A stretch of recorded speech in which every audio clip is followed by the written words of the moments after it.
আল্লাহ রাব্বুল আলামিন সর্বদাই তার সাথে থাকবেন। সুবহানাল্লাহ। কয়টি গুণ? 5টি গুণ, বেশি না। 5টি গুণ যদি আমি আপনারা অর্জন করতে পারি, তাহলে ওই 5 গুণওয়ালা ব্যক্তির সাথে আল্লাহ তাআলা সর্বদাই থাকবেন। সুবহানাল্লাহ। এই 5টি গুণের মধ্যে থেকে 1 নম্বর গুণ, আমার আল্লাহ কোরআনুল কারীমের মধ্যে ইরশাদ করেন, ইন্নাল্লাহা মা'আস সাবিরিন। আমার আল্লাহ বলেন, সবরকারী ব্যক্তিদের সাথে আমার আল্লাহ তাআলা সর্বদাই থাকেন। 2 নম্বর গুণ, আমার আল্লাহ রাব্বুল আলামিন কোরআনুল কারীমের মধ্যে ইরশাদ করে বলেন,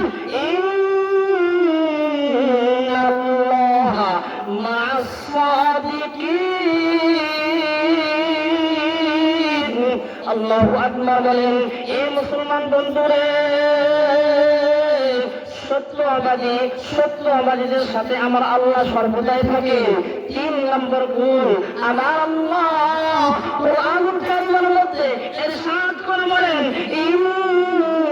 ইন্নাল্লাহা মা'আল মুহসিনিন। মুহসিন ব্যক্তিদের সাথে আমার আল্লাহ সর্বদাই থাকেন। 4 নম্বর গুণ কি হলো, আমার আল্লাহ কোরআনুল কারীমের মধ্যে বলেন, ইন্নাল্লাহা মা'আল মুত্তাকিন। মুত্তাকিন ব্যক্তিদের সাথে আমার আল্লাহ সর্বদাই থাকে। 5 নম্বর গুণটি যে অর্জন করবে, আমার আল্লাহ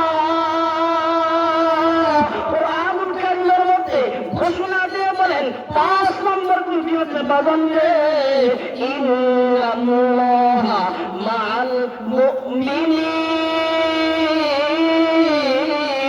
এই 5 নম্বর গুণ হলো মুমিন। মুমিনদের সাথে আমার আল্লাহ সর্বদাই থাকেন। সুবহানাল্লাহ বলেন। তার এই 5টা গুণ অর্জন করবো তো? আল্লাহ আমাদের সকলকে 5টি গুণ অর্জন করার তৌফিক দান করুন। সবাই আল্লাহ